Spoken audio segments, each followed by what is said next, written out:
It's time to get outdoors and enjoy Arizona season. Camping, hiking, fishing, biking, whatever you might enjoy. And it's the perfect time of year to take your holiday visitors to see the magic of Arizona.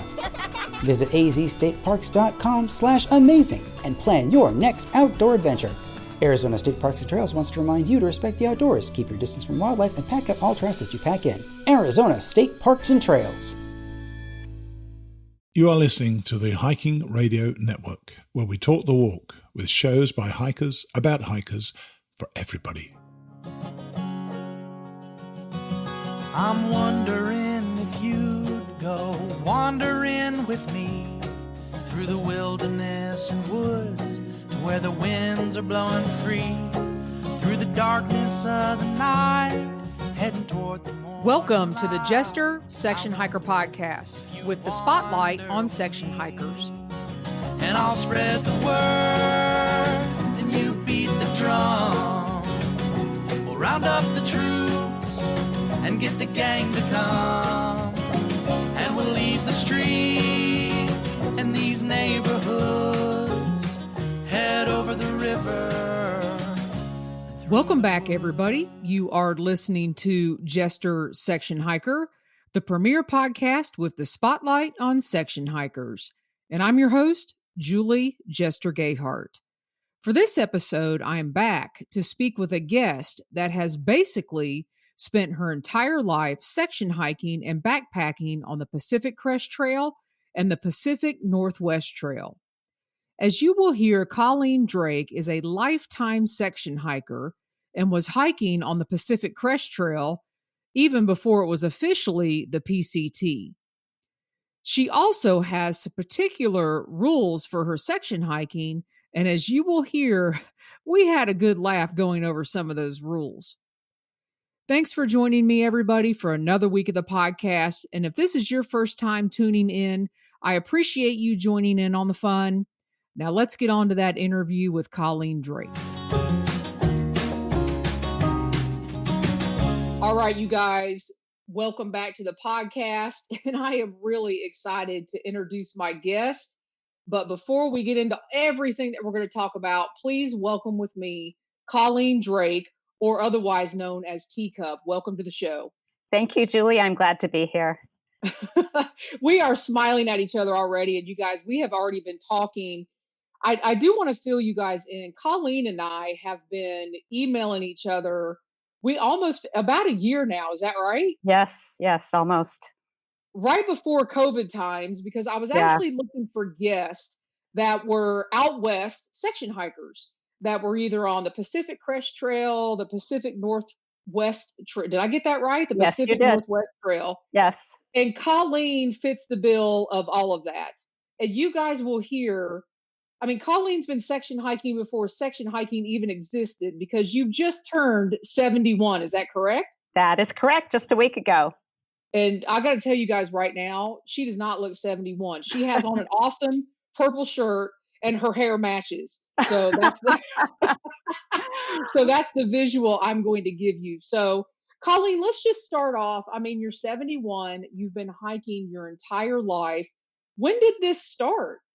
It started when I was a preschooler, actually. I should tell you that both of my parents were born in Western Washington, as were two of my four grandparents. So when you have a family that goes back that long in the Northwest, some of them had to have been loggers. And on my mother's side, her father was an early timber cruiser. They were the early foresters who walked through the woods and marked trees to be cut and trees to be left. So she and the rest of her family would go out and camp with him in the summertime, all summer long in the woods. My father had a similar background, so it was natural for us as a young family to go camping every summer. Mostly that involved fishing for my dad, who would leave us every day and hike up to some high mountain lake. Always, every night, come back with trout, which we ate every single night of the trip. Oh, it was wow. wonderful. Yeah, I never got tired of it. And then my mother and brother and I would take shorter hikes. In truth, I don't think they were much longer than 2 or 3 miles, but I was a little kid. I barely remember most of those hikes. My brother fills and things for me from time to time. And I've got some great photos from that time. But I remember wading in the river. I remember cupping our hands and catching minnows. I remember throwing rocks in the river, looking up through the vine maple and watching the filtered sunlight. And Man, you are you are yeah, painting such a vivid picture. I almost forgot to ask you questions. Like I'm literally visualizing myself in the Pacific Northwest right now on some logging road or in some high mountain, lake, and your dad fishing. And I mean, I'm right there. yeah, And I'm even I'm Kevin. even hearing the sizzle of the trout in the pan cooking. Like you took me right there right away. So Great. well, let's tell the listener, how did you get I'm going to call it your trail name Teacup. Yes, yes. Well, my and again, I've been hiking for many years, so I have lots of gear that has come and gone over the years. But the one piece of equipment that I have never discarded and never will is an old, kind of ugly green plastic cup. And I acquired that cup in my early 20s. It's gone into my backpack for now over 50 years. I am a tea drinker, and one of my very favorite things hiking and in life is getting up in the morning, warming my hands around that cup of tea. And now that I'm old, my hands are arthritic. So it's a really wonderful thing to hold that cup of tea and just be present in a beautiful place. So I gave myself that name. I decided to ignore the rules. I wanted to make sure I got the name that defined who I am and what I love most about hiking. And for me, that is spending time in camp in a beautiful place. And I love that. And I love that. And we're going to get into this real quick because one of the things that I found fascinating and intriguing is, not only have you been section hiking since you were a little girl, but you have these section hiking rules. And Yeah, I forgot about that. one of those rules, well, one of those things that you love to do is savor your time in camp, which is one of your rules. But Yeah. I want to go over each one of these because I think these are the Okay. coolest thing. Okay. So Teacup has these rules on her section hiking endeavors that number one, you don't hike in snow. You're in the Pacific Yeah. Northwest, but you Yeah. don't hike in snow. So why do we have that rule? Well, for one thing, I'm old and my hands get cold. And when my hands get cold, I lose grip strength. So something as simple as closing a zipper can be difficult. But actually, I've had that rule for a long time. I'm not very big. I weigh about 100 pounds. I'm 5'1", so I get cold easily. And in the Pacific Northwest, it's not uncommon to get early snowfall as early as September. And that snow can be wet and sloppy. It just soaks you to the bone. So obviously, if it starts snowing when I'm out on the trail, there's not much I can do about that. But I will make a beeline to the trailhead as quickly as I can. I just don't do well in the cold. And that being I don't said, either. I don't yeah. like it. I'm a summer hiker. I'd rather be burning up than freezing. So Well, I live in a place where it hasn't been much above 20 degrees for the last several weeks, but I'm inside next to the fire. even better, even Yeah, better. Okay, so yeah. rule number one, you do not hike in the snow. Uh-uh. Rule rule number two, and this is interesting because a lot of Pacific Crest Trail hikers, because of the terrain and things, Yeah, you're able to do more mileage right. than you can on the East Coast, specifically on the Appalachian Trail. But rule number two is no more than 20 miles a day. So tell us Yeah. about that. Well, that's actually a little further than I used to hike every day. But as I got older, I found that the heavy pack was increasingly difficult. In order to lighten my load, I had to take less time to get from one resupply to another. And that meant taking long days. So, 20 miles is a long day for me. And the reason I have that limit is because I savor my time in camp. That is the most precious time on the trail to me. And I want to make sure that I'm able to pick out the perfect campsite, that I'm able to spend some time at that campsite in the evening, just being present in a beautiful place. And that when I get up in the morning, I'm not scrambling to get on the trail before dark as many through hiker or before daylight as many through hikers do.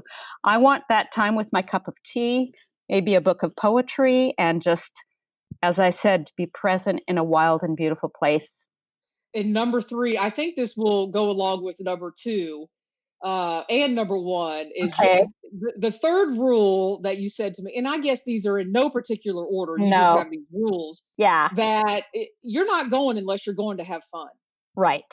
Yeah, I established that rule after I hiked the PCT in 2015. That was a difficult hike for a variety of reasons. It was very, very, very crowded. And about midway through, when all the through hikers were coming through, it occurred to me that I'm not liking this very well. And I would have more privacy at home. So I left the trail about 70 miles short of my destination at the Canadian border. And, whenever you leave the trail, that's a hard one, but I feel right about that decision. I was not having fun. It was crowded, it was noisy. I just didn't want to be there anymore. And then when the snow started in early September, that was rule number one. I wasn't going to be hiking in the snow and I wasn't having fun. So I left. So I kind of combined, number four kind of goes with not having fun. And you mentioned it. Number four is not having fun. You're going to leave the trail. How do you do that? Because there are times, how do you mentally make that decision? Because I think every section hiker can go through this. Yeah. When we're at home, we're at work, we're dreaming about the trail. And that's Right. all we want to do is we want to be on the trail. But when we get on the trail, there are days you're not having fun. So how do you distinguish, okay, this is just a bad day versus Yeah. I'm really not having fun? Talk to us about that. I'm not sure I know how to distinguish that. I knew it at the time. What happened on my last day on the PCT is that it started to rain in the morning, just as I was making camp, worst possible time, so my gear got wet. As I continued up towards the pass, it turned to snow. I hadn't eaten much because, of course, I was up above timberline. There's no place for shelter. I was starting to get kind of weak and tired, and I picked up my satellite phone, which is a new thing for me, a concession to my husband's concern about me being out here alone. In the past, I wouldn't have had an option. I'd have just continued going. But that year, I had an option. And I held that phone in my hand for the longest time and looked at it thinking, do I really want to do this? If I call him, I can always change my mind. And I decided to put the phone back. But as I did that, my hands were so cold, even with gloves, that I couldn't grip the zipper. And Wow. it seemed like a message from God. This is not fun. And at Yeah. that point, I was about 5 miles from Highway 20 in Rainy Pass. My husband was still in Chelan. It was not out of his way to pick me up. So it made for a really easy decision. The other thing that happened is I sat there as all these hordes of through hikers were coming by. I'll bet 50 people came by while I Wow. sat there. Yeah. And I thought, boy, if I make camp tonight, I'm going to be camped with all these wet, miserable hikers. I will have more privacy at home. Yeah. And so I called my husband, and it was sad. It was sad. Yeah. The whole trip was a disappointment to me, which nobody ever says about hiking. But Yeah. I don't think we like to talk about those disappointing no, times. but it was the right decision for me. It wasn't that I didn't want to hike that trail. It's just I wanted it to be the way it used to be, and it wasn't and couldn't be. So I made the right Yeah. decision. Yeah. Yeah. Which leads to savoring your time in camp. Yes. You've talked about that. Yes. You've talked about how you love your tea in the morning. Uh-huh. And so I'm going to skip that one because we all know at this point, I mean, you love to save your time in camp. Yeah. But this kind of leads to rule number 6. I Spend an forgot extra. I had so many. Okay, 6 is the final rule. Okay. Spend an extra night. Yeah. And one of the things you said to me is, which really resonated to me in our original conversation, take time to relax and spend time in little towns. I love Yeah. that. So expand on that. Yeah. Well, several years after my disappointing trip on the Pacific Crest Trail, I figured out that I was not done with long hikes. I'd always wanted to hike the Pacific Northwest Trail. So I decided to do a 500-mile section across the northeast corner of Washington. And by this time, my arthritis was getting a little more troubling. And I'd kind of learned that I didn't want to do 25-mile days, and I certainly did not want to carry a super heavy pack anymore. So I made the decision that I would spend all of my resupply nights at least 2 nights in town rather than 1. Because when you think about it, when you're on the trail all day, when you get to a trail town, you have to hustle around to pick up your box at the post office or wherever you had it sent. You may have to find a place to stay. You probably will need to buy some food and find a store for that to happen. And then if you're lucky, you'll be able to have a nice dinner. But that's a pretty rushed time. So And then what I find by the end of that, I'm exhausted. Yes, it's and I'm not like, man, I got to hike tomorrow. exactly. So it was never a time for refreshing myself on the trail. So I made the decision to spend at least 2 nights in every trail town. In some towns, I spent 3 nights. Just because it was a great place and I was having a wonderful time. And I'm really glad I did that. That is part of the beauty of section hiking. I not only can savor my time on the trail, but I can get to know those little towns, visit the little shops and boutiques and fun places to eat. And that became a really special part of that hike for me. I love it. And I'm going to take a little turn. I've got an agenda kind of in front of me that you and I, threw together in Sure. February 2020. And since then, I've received several emails and I've had listeners reach out to me and say, hey, can you interview somebody that is older, that is Yeah. still out section hiking? And one of the things that people ask is, how do you get yourself ready at your age? How do you have the energy? How do you train? Do you have a particular regimen? Like, walk us through, hey, you've decided you're going to go do a particular section either on the Pacific Crest Trail or somewhere gorgeous in the Pacific Northwest. How do you get yourself ready at your age? Well, it's even more important than it used to be. When I was in my 30s, I could have a rather slovenly year and still go out and hike 10 to 20 miles a day with a heavy pack. I cannot do that anymore. So training for a trip has been more important in the last few years than ever before in my life. And I like that because by overtraining, I can be in great shape and I then enjoy the trip so much more. When I trained for the PCT, I hired a trainer. I worked out in a gym. That was beneficial. I did a lot of great strength training, but I honestly don't know how much it helped me on the trail. Now, how old were you when you hired the trainer?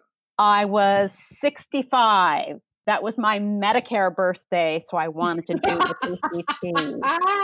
Yeah. Why not? Yeah, why not?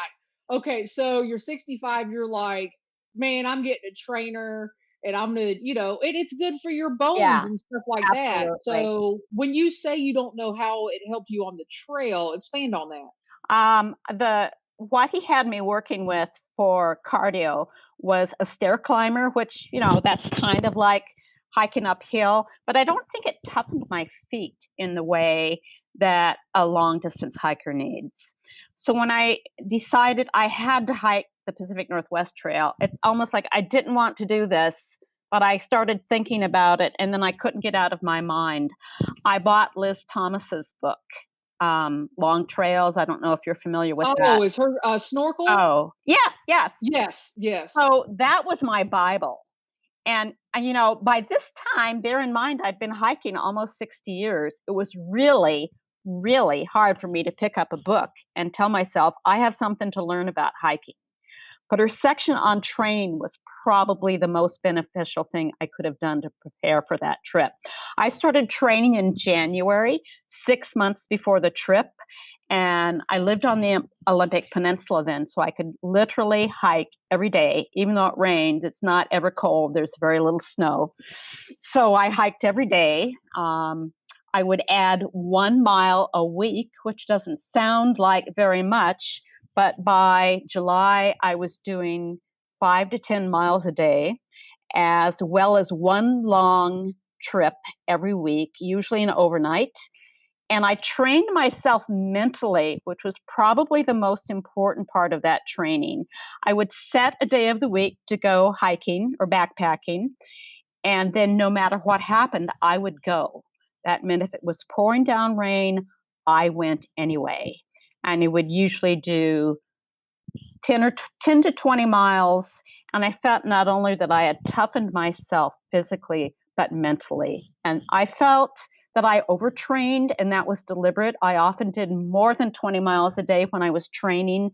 And that's so I could get out on the trail in July and feel like 20 miles was a piece of cake.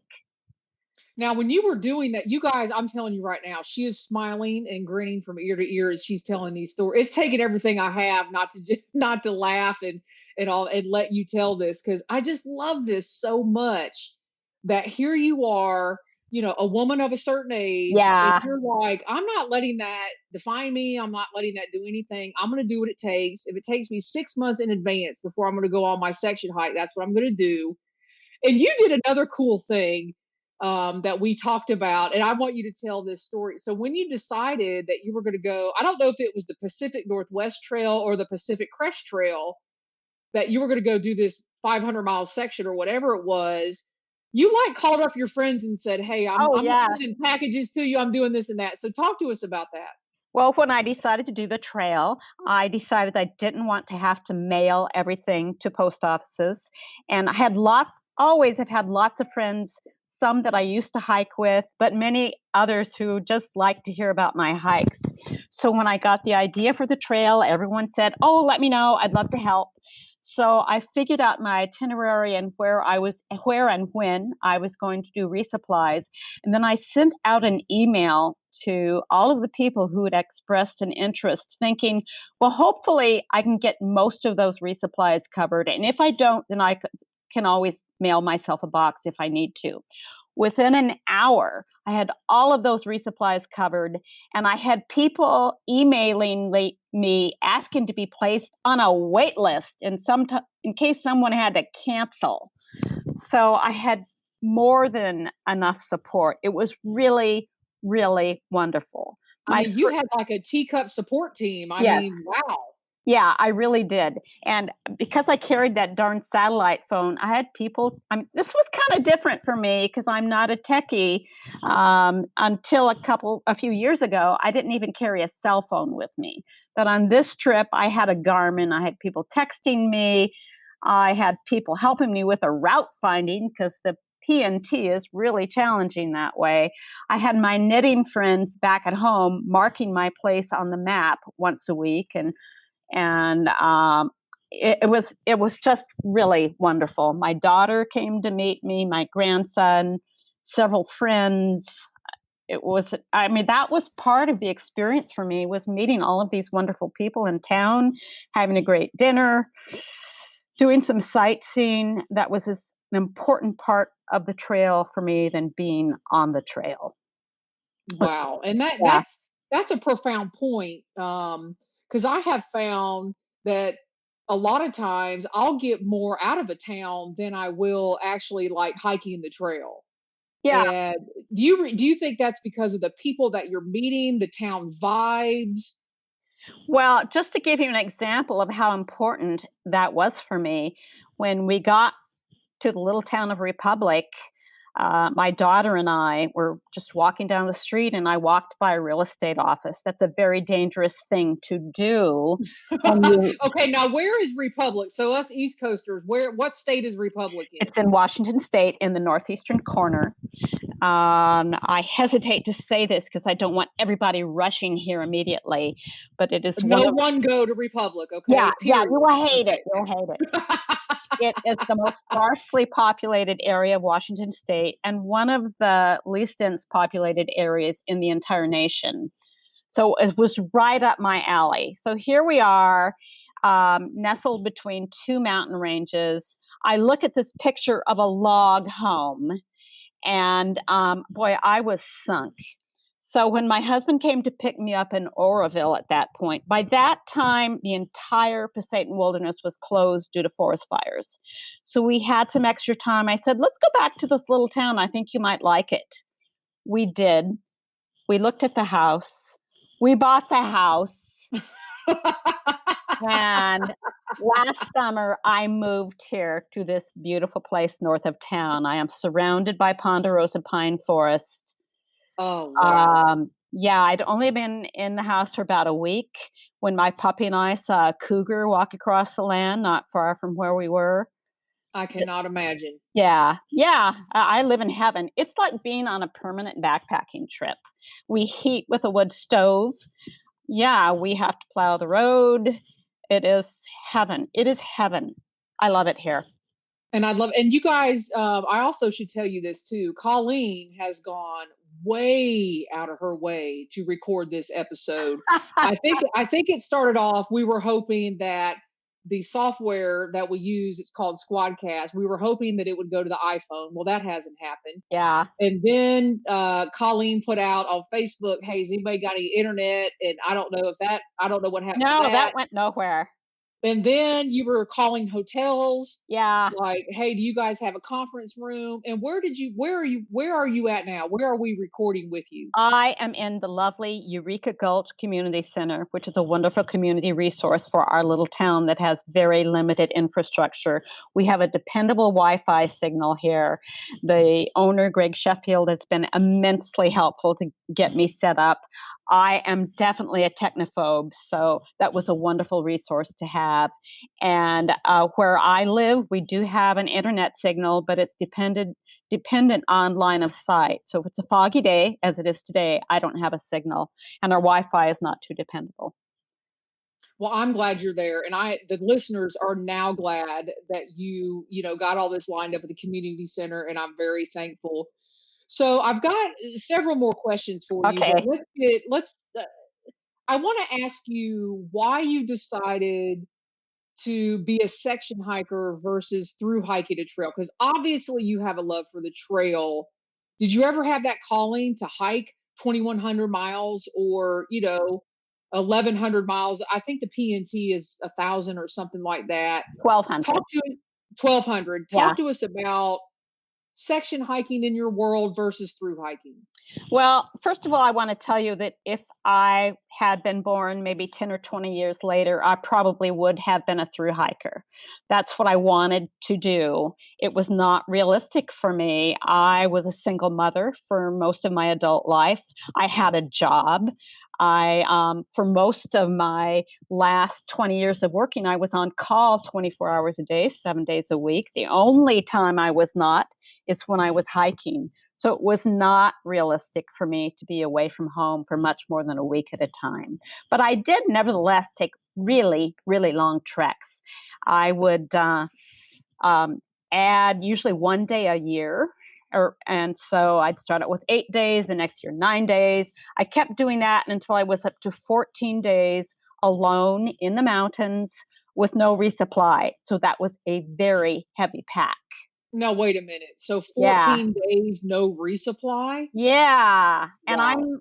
I weigh 100 pounds. I can't. Oh, wait till you guys see the picture of Colleen with her pack. That first picture I have, you were in your 20s, I I was think, in my right? 30s. Yeah. That was my first trek in the Pasayten. And as I recall, my pack weighed close to 60 pounds. Gee, I cannot. I cannot. Yeah. That I mean, 60 pounds and you're 100 pounds.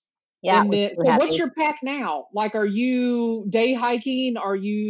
What's your pack Oh, like? no, I still do overnight hikes. When I started out on the Pacific Northwest Trail, I started out with 27 pounds. And that is heaven.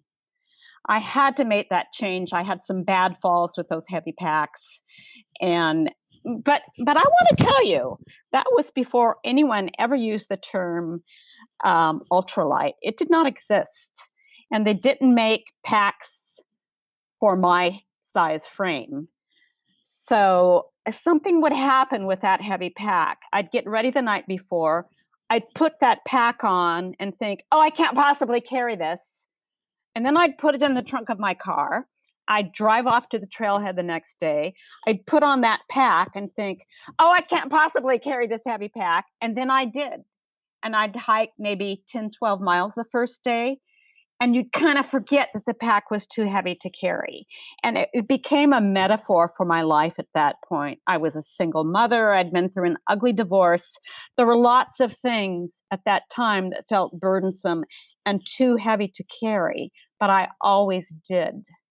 Wow. Yeah, maybe that was my most valuable trail lesson. We always have them. But for me, it was, I am strong, I'm smart, I can do this. And I love, I don't even know what to say after that. I'm like, Maybe that I was a little crazy. let me ask you this. So legit, because people always want to know, how many miles do you think you have on the Pacific Crest Trail right now? So I've done all of Washington State. Even though I didn't finish that section, I have over the years done most of it at least twice. So I've done about half of Oregon, the southern half. So I would guess maybe about between 700 and 800 miles of the PCT. Any desire to finish the rest of California and on down? I'll probably do some section hiking down there, but really I was put off by the crowds. Bear in mind that I started hiking in the 1950s when it was rare to see anyone at all on the trail. So over the years, as hiking became more popular, I started seeking out those places where I would not see crowds. And I was able to do that pretty successfully, and I still do now. When I won't ask you those secret areas you like to go hiking.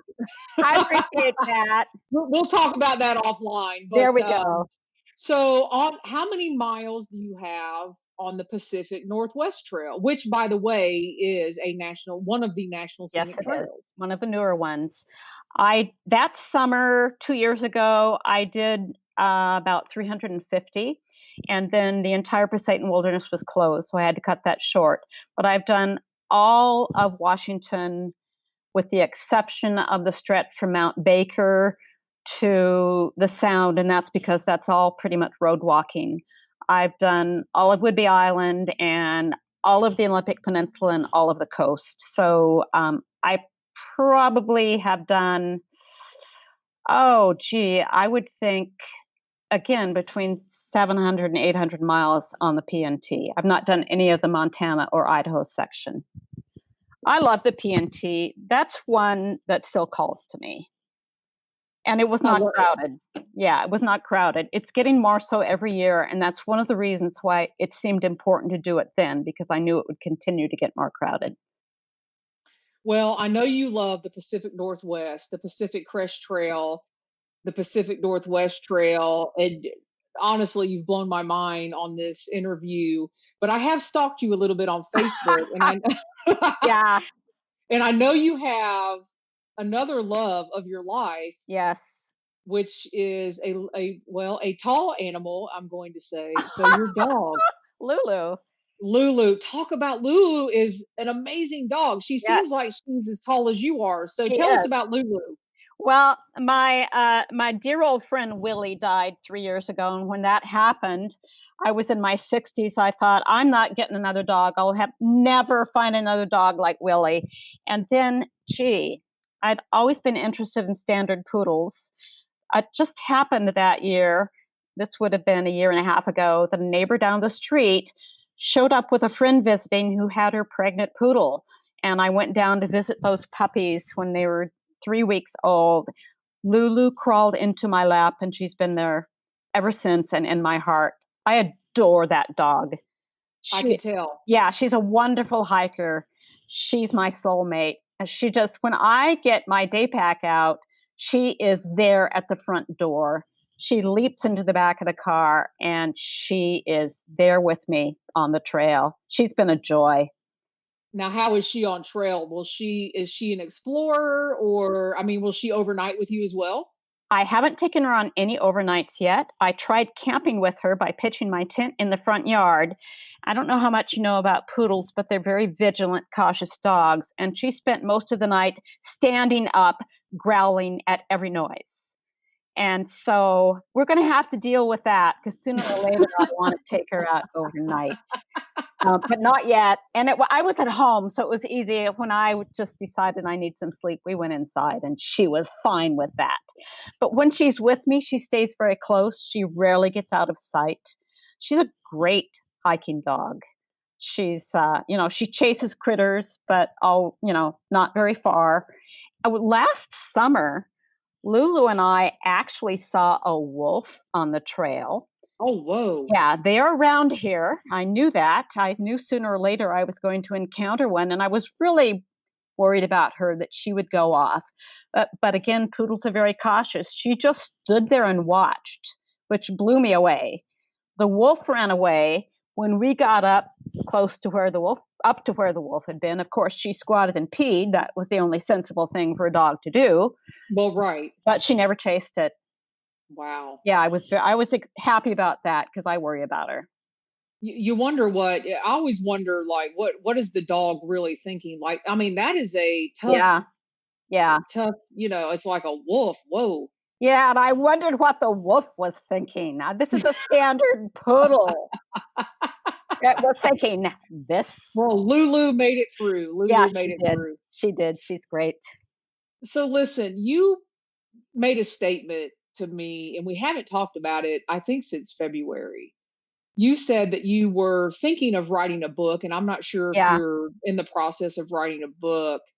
And part of that title or maybe the theme of the book was going to be, what does it mean when you love a place to death? And I Yeah. have thought about that ever since you said that to me. And I thought about that a lot because of COVID and people going out on the trails and, just loving our national scenic trails to death. And that hit me big time because we talked about that before COVID. Yes, we did. So let's talk about that. Where did that come from in your mind? And are you still working on that? Well, I'm still writing the book. I'm also hoping to launch a blog very soon. The technology part has been difficult for me, but I hope that we've published before this is broadcast. There will be links, of course, on my Facebook page and such. And that blog is about the absence of solitude in the nation's wilderness. And that hit home for me in 2015. That was a very bad year to hike PCT. It was after the movie Wild came out. So everyone was out there solving their life problems by hiking the PCT. And given the fact that I started hiking in the 1950s when it was rare to see another person on the trail, it was quite a dramatic adjustment for me to be sleeping so close to that I could hear total strangers snoring at night. So it was a crowded year. A lot of people were, I would say, somewhat inexperienced. They kind of didn't get the trail ethic at times. So yeah, I'm probably the only person in the world who's ever made a hike like that and been disappointed. But because I'd hiked so much of that trail years before there were crowds, that was a difficult adjustment for me. And I don't want to suggest that I'm some kind of misanthrope. I have a great family. I'm married. I have wonderful friends everywhere I've ever lived. And the hardest part of COVID for me has been being forced to be away from those people I love. But when I'm out on the trail, I generally hike alone. That's important to me. It's a different kind of experience. And if you're on a crowded trail, you're not going to find that solitude. No, and I have had several guests on the podcast. Specifically, there seems to be a different vibe on East Coast trails, specifically the Appalachian Trail. A lot of people go hike the Appalachian Trail because they want that trail community. They want that trail family. Yeah. They want, and then Pacific Crest Trail, you know, it's not as normal to have a trail name. It's not, but it's becoming that way. And I understand what you're saying. I totally get it. And I relate that to this might seem simple, but I used to go to my local nature preserve, and I mean, I never saw anybody. And I've been going there 18 years. And within this past year, I mean, specifically this past weekend, I mean, I couldn't walk 10 feet And then Oh I was just my. seeing people and seeing people. Yeah. And I have to adjust that in my mind because I really we want people to go out. We want people Of to enjoy course. nature. Of But the course. selfish part of us, I want to be by myself at my nature Yeah. preserve. I mean, I Yeah. claim it. So I totally understand what you're saying. And I guarantee you, everybody listening to this, somewhere in their mind is going through that as well, who are avid hikers or are new to hiking, because people that are new to hiking are going out and saying, wow, is this really this crowded? Are there really Yeah. 50 people at the shelter all the time? So no, I get it. And I want to be the first person to sign up for your blog or whatever you're going to do. Thank you. And I guarantee you our listeners will be signing up for that as well. So, Colleen, I mean, honestly, I can't say thank you enough. I adore you. I hope we continue talking after this. I hope so too. You went above and beyond to make this happen. And I can't wait to get to your reading. So now I think we've come to an awesome point where you are actually going to close this out for us, and you're going to read. I'm assuming it's a journal entry or a statement. It's actually a chapter from my book. Perfect. Take it away. Thank you. Olympic National Park, 1958. I went on my first backpacking trip with my family when I was 8 years old. I remember that date because I was required to carry 1 pound for every year. My canvas knapsack held my clothes as well as a smart amount of food for the trip. My father weighed it carefully, subtracting items to get to exactly 8 pounds. My brother carried his Boy Scout pack. My mother and father carried packs that he had constructed from 2x4s. They were modeled after the old Trapper Nelson design popular in the 1920s and were assembled to form a rectangular frame. Between the two vertical sides was strung lightweight rope in a zigzag pattern, which kept the weight of the canvas knapsacks off the back, allowing for ventilation. The knapsack I carried and the ones that were attached to the homemade pack frames were all purchased at an Army surplus store, which was as close as we could get to an REI in the 1950s. On the bottom of the frame, my father glued a long piece of foam rubber, providing padding for tender tailbones. There was no hip belt, no padded shoulder straps, no carefully adjusted load straps, but these packs were surprisingly lightweight and comfortable and were inexpensive as well. On that first trip, we did not hike far, a few miles up the Skokomish River in Olympic National Park, to a well-named site on the river called Camp Pleasant. There we made a pleasant camp by an old trail shelter. It was possible to find a shelter like this at almost any campsite in the Olympics. There was no ripstop nylon in the 1950s, no lightweight backpacking tents, but backpackers could traverse these mountains on a fine network of trails and find shelter every night. They were simple structures, 3 sides, usually with wooden bunks, sometimes with a table, and always facing a comfortable fire circle. Even then, they were dirty and rodent infested. My mother insisted on sweeping off the table and bunks with a hemlock bough, then laid a thin sheet of plastic on the table so that she had a clean work surface. We laid our air mattresses and sleeping bags on the bunks, but after the first night in the shelter, when a mouse got tangled in her hair, we moved our sleeping quarters out of the shelter onto a canvas ground cover. There was a limit to how much roughing it she was willing to endure. I was happy to be sleeping on the ground, gazing at the stars overhead and counting falling stars as I drifted off to sleep at night. My father hiked upstream during the day to high alpine lakes, always with his wicker fishing creel on a leather strap over one shoulder. Like most of our fishing gear, this basket had belonged to his father and bore a patchy crust of dried fish scales, which flashed in the sunlight, giving it a magical appearance. I half expected him to retrieve a mermaid from its contents, or perhaps a crown of jewels. Anything was possible in that place of long days under dappled sunlight. What he did bring back was even more wonderful: brook trout, rainbow, or our favorite, Dolly Varden. In the 1950s, it was still plentiful in the deep green fishing holes of that river. One time he brought back mountain huckleberries, black, plump, sweet, and juicy. We ate a few of them right out of the basket. Then my mother whisked them away to reappear that evening after dinner as huckleberry dumplings. They were cooked into a sweet compote over the fire. Spoonfuls of Bisquick mixed with sugar were added, stirred not too much so the dumplings would remain light. Just as she predicted, they floated to the top of the mixture, soaking up the sweetened juice of the berries, along with the sunlight, the lake, the mountain peaks. The campfire would be tended so that water could be heated and enamel dishes washed before we settled around the campfire for the evening's round of song. If you're thinking kumbaya, think again.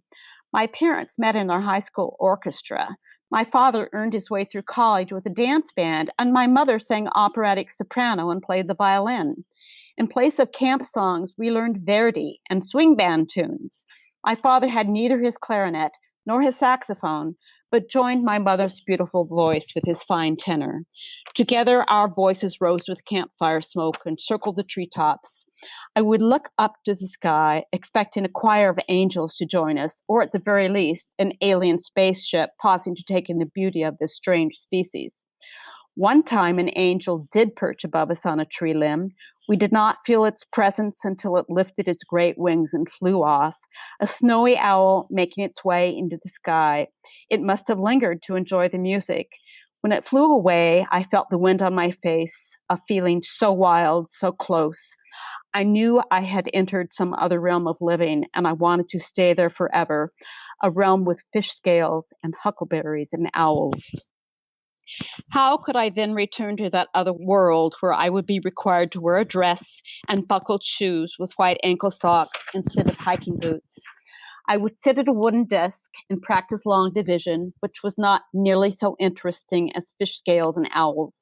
I wondered why adults insisted on all this nonsense when there was so much more to be learned on a woodland trail. I devised a secret plan to run away to Camp Pleasant and live there forever. I would live in the shelter and survive on huckleberries and trout. I have been running away ever since. I mean, I am mesmerized. Thank you so much, Colleen. I really appreciate you coming on the podcast. Oh, it was so fun. Thank you, Colleen, for joining me on the podcast. I am so thankful that all that techie stuff worked out and you were able to find a spot to record at your local community center. I hope you will continue to email me and keep me posted on how you are doing and what's going on with your section hikes. You are truly an inspiration, and I love your deep passion for the trails and outdoor life. You are welcome back on the podcast anytime. If you like what we're doing here at the Hiking Radio Network, please check out our website at hikingradionetwork.com, where you will find all of the show notes and pictures from all of our episodes. You can also subscribe to your favorite shows, and please consider a donation if you like what we do. Thanks for listening, everybody, and happy section hiking.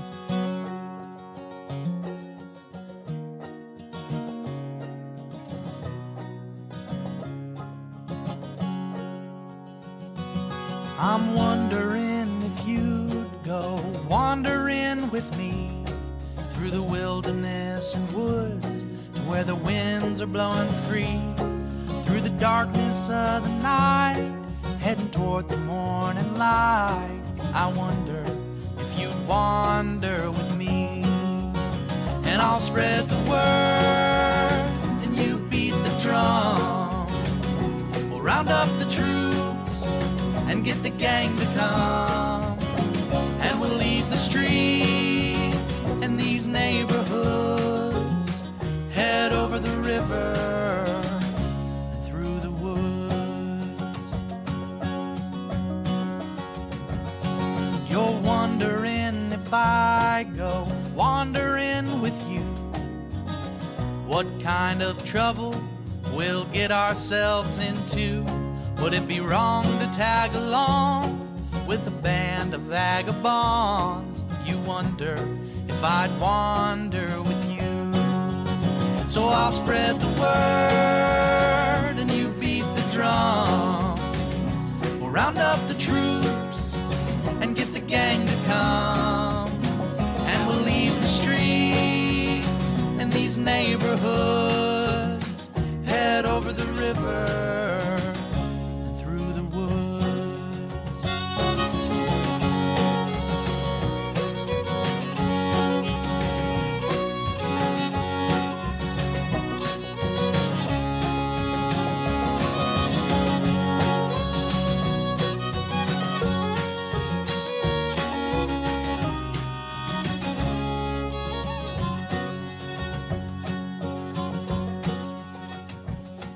I'm wondering if you'd come wandering my way.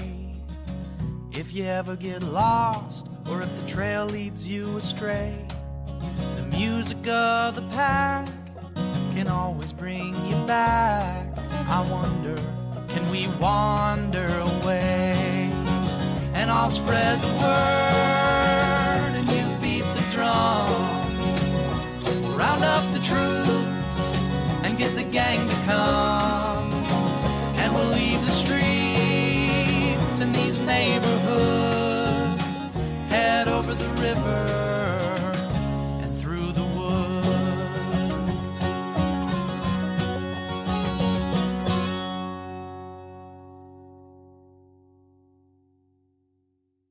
Looking for a fun way to win up to 25 times your money this football season? Test your skills on Prize Picks, the most exciting way to play daily fantasy sports. Just select 2 or more players, pick more or less on their projection for a wide variety of statistics, and place your entry. It's as easy as that. If you have the skills, you can turn $10 into $250 with just a few taps. Easy gameplay, quick withdrawals, and an enormous selection of players and stat options are what make Prize Picks the #1 daily fantasy sports app. Ready to test your skills? Join the Prize Picks community of more than 7 million football fans who have already signed up. Right now, Prize Picks will match your first deposit up to $100. Just visit prizepicks.com/get100 and use code GET100. That's code GET100 at prizepicks.com/get100 for a first deposit match up to $100. Prize Picks, daily fantasy sports made easy.